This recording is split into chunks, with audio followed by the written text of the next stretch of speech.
આગળ વધીએ અન્ય સમાચારો તરફ તો ભાવનગરથી સમાચાર છે। ક્ષત્રિય સમાજનું શક્તિ અસ્મિતા મહાસંમેલન યોજાય તે પહેલા જ વિવાદ ચરમસીમા પર છે। ભાવનગરના યુવરાજ જયવિરાજસિંહ ગોહિલે સોશિયલ મીડિયા ઉપર ક્ષત્રિય સમાજને સંદેશો આપ્યો છે, જેમાં હું કોઈ સમિતિ કે સમિતિનો ભાગ નથી, હું કોઈ સમિતિ કે સમિતિ દ્વારા થતા કોઈપણ કાર્યમાં કે કાર્યક્રમમાં સામેલ ન હોવાનું પણ તેમણે ટાંક્યું છે।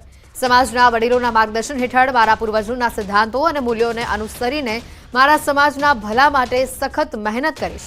વધુમાં તેમણે કહ્યું કે રાજપૂત સમાજની કોઈપણ સમિતિ તેમના રાજકીય લાભ ખાંટવા માટે મારા પૂર્વજો અથવા મારા પરિવારના વડીલોનો ઉપયોગ કે દુરુપયોગ કરીને રાજકારણમાં સામેલ ન થાય।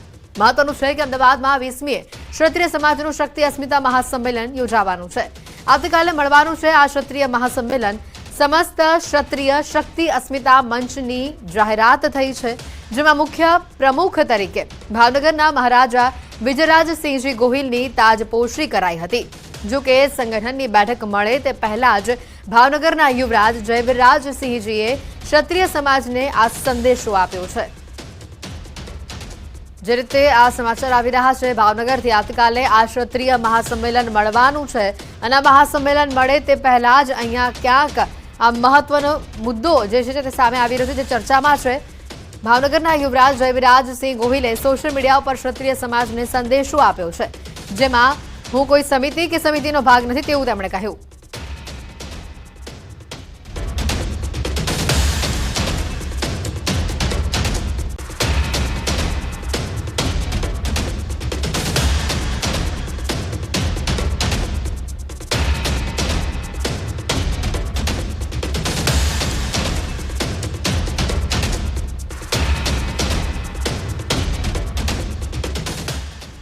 हमारी साथ अहीं फोन लाइन पर जोड़ाई चुक्या है अश्विनजी। अश्विनजी, जे रीते आखो आ मामलो सामे आव्यो छे अने जे गईकाले तमे ताजपोशी करी दीधी, जे जाहेरात थई अने ते बाद आज भावनगरना युवराजनो जे आ संदेशो सामे आव्यो छे, घणो ज तफावत छे अने आ मुद्दो हवे चर्चानुं केंद्र बन्यो छे, शुं कहेशो आप? એમાં મિસઅન્ડરસ્ટેન્ડિંગ છે। એમાં ઘણા લોકોએ નામ નીચે લખ્યું છે વિજયરાજસિંહના જયવીરસિંહ એમના પુત્ર છે અને એમણે એટલું જ કીધું છે કે ભાઈ હું સંકલન સમિતિ કે આ કાલના જે ફંક્શન છે તાજપોશીમાં પોતે સમાજની સાથે તો છે, સમાજના સંગઠન સાથે તો રહેવાના જ છે, એમને કોઈ પોલિટિકલ ઇન્ટરેસ્ટ નથી, એ રીતનું એમનું કહેવાનું છે। બાકી તો હિઝ હાઇનેસ વિજયરાજસિંહ તો આજે પધારવાના જ છે અને એમની કાલે તાજપોશી તો છે જ। બિલકુલ અશ્વિનજી, તેઓએ જે ટાંક્યું છે, જે નિવેદન આપ્યું છે કે રાજકીય લાભ ખાટવા માટે મારા પૂર્વજોના અથવા મારા વડીલોનો ઉપયોગ કે દુરુપયોગ ન થવો જોઈએ, રાજકારણમાં સામેલ ન થાય, આ મુદ્દે આપ શું કહેશો? અમે ઓલરેડી અમારે ત્યાંથી રાજપૂત વિદ્યાસભા ઉપરથી અમે 2 દિવસથી જાહેરાત કરીએ છીએ અને ટીવી પ્રેસ પણ કરેલી છે કે જેમાં અમે કીધેલું છે કે આ કોઈ પણ જાતનું રાજકીય અહીંયા પ્લેટફોર્મ નથી કોઈને પણ આપવાનું। બિલકુલ અશ્વિનજી, આવતીકાલે આટલું મોટું મહાસંમેલન મળવાનું છે અને તેની પહેલા આજે જ આ પ્રકારનો સંદેશો આવો યુવરાજજીનો અને આ રીતના નિવેદનો આવવા સામે એક બાજુ પ્રમુખ તરીકેની દાવેદારી, તો આ આખી આ ઘટનાને તમે કેવી રીતે જોઈ રહ્યા છો? કારણ કે અહીંયા લોકોમાં જેમ તમે કહી રહ્યા છો કે મિસઅન્ડરસ્ટેન્ડિંગ થઈ રહી છે, ખોટો મેસેજ જઈ રહ્યો છે, પણ આ તો યુવરાજજીએ પોતાના મોઢે કીધેલી વાત છે। હા, એટલે એમાં એમણે ક્યાં એવું કીધું છે અને રાજકીય આ નથી અખાડો બનાવવાનો, એ તો અમે કહી રહ્યા છીએ અને અમે એમની વાતને સંમતિ આપીએ છીએ કે ભાઈ અમે અહીંયા કોઈ રાજકીય એક્ટિવિટી કરવાના નથી, એટલે એમના પૂર્વજોનો કોઈ ઉપયોગ એ રીતે રાજકીય ક્ષેત્રે થવાનો નથી। અશ્વિનજી, પણ એમણે જ કીધું, એમણે જ પોતાના વાતમાં ટાંક્યું કે મારા પૂર્વજોનો ઉપયોગ કે દુરુપયોગ ન થવો જોઈએ આવા રાજકારણના લાભ લેવા માટે। હા, એ જ કહું છું કે રાજકારણ છે જ નહીં। શંકરસિંહ બાપુ પોતે ધારો કે હાજર રહેવાના છે, તો એમણે કીધું છે કે ભાઈ અહીંયા આ સમાજ એ મંદિર છે અને ત્યાં પોતાના જૂતા બધાએ પોલિટિકલ જૂતા બહાર ઉતારીને આવવું, એવો ચોખ્ખો સંદેશ આપેલો છે।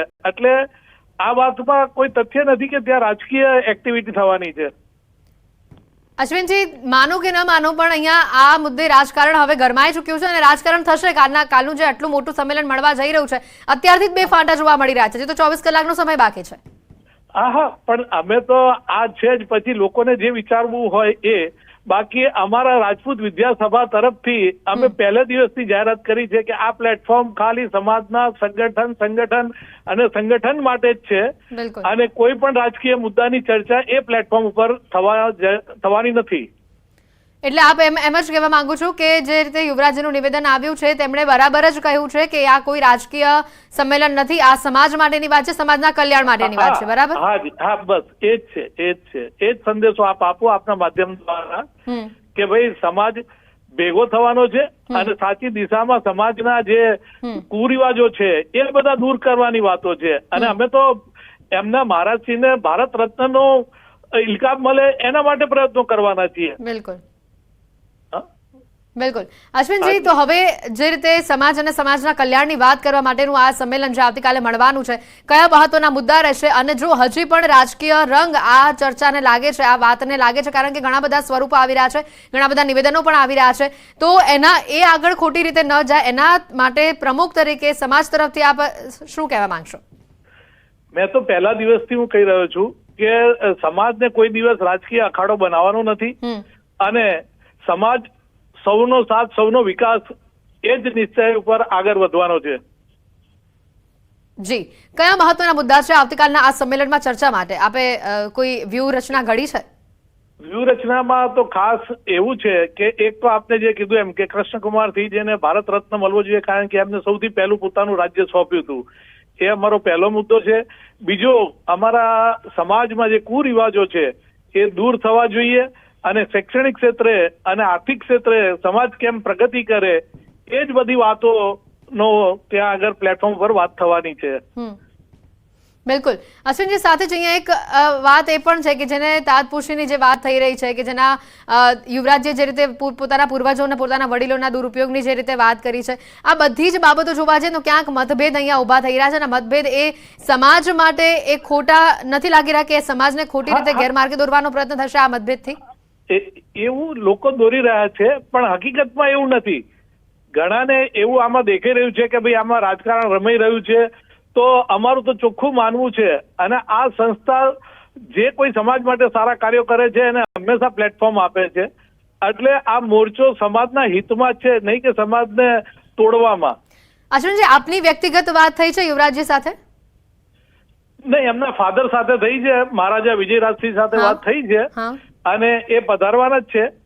અને અમારો તો આ પહેલા દિવસથી આ નિર્ણય છે કે અહીંયા કોઈ પણ પોલિટિકલ વાત નહીં થાય. બિલકુલ અશ્વિનસિંહજી, આભાર ન્યૂઝ 18 સાથે જોડાવા બદલ. તો જે રીતે યુવરાજ જયવિરાજસિંહજીનું જે આ નિવેદન સામે આવ્યું છે, ક્યાંક ને ક્યાંક મતભેદો ઉભા થઈ રહ્યા છે, પરંતુ અહીંયા જે રીતે રાજપૂત સમાજના પ્રમુખ અમારી સાથે જોડાયા હતા તેઓનું કહેવું છે કે આવી કોઈ જ વાત નથી, રાજકારણથી અમે દૂર જ રહેવાના છે, અમે સમાજ અને સમાજના કલ્યાણ માટે જ આવતીકાલનું આજે મહાશક્તિ સંમેલન જે મળવાનું છે તે છે. કોઈ રાજકીય દાવપેચ નથી આમાં અને કોઈ મતભેદ પણ સમાજ માટે નથી. જે લોકો આ મતભેદ ફેલાવી રહ્યા છે તેઓને પણ અમારો આ સંદેશો છે કે આ કોઈ પણ આમાં રાજકારણ રમાય નહીં, આ અમે સમાજના કલ્યાણ માટે આવતીકાલે આ મહાસંમેલનમાં જોડાવાના છે. ત્યારે હવે જોવાનું રહેશે, હજી તો 24 કલાકનો સમય બાકી છે. 24 કલાકમાં આ આખો આ મામલો છે તે કેવો રંગ લઈ રહ્યો છે, કારણ કે અહીંયા સ્પષ્ટપણે બે અલગ અલગ મતભેદો હોય તેવું સામે આવી રહ્યું છે.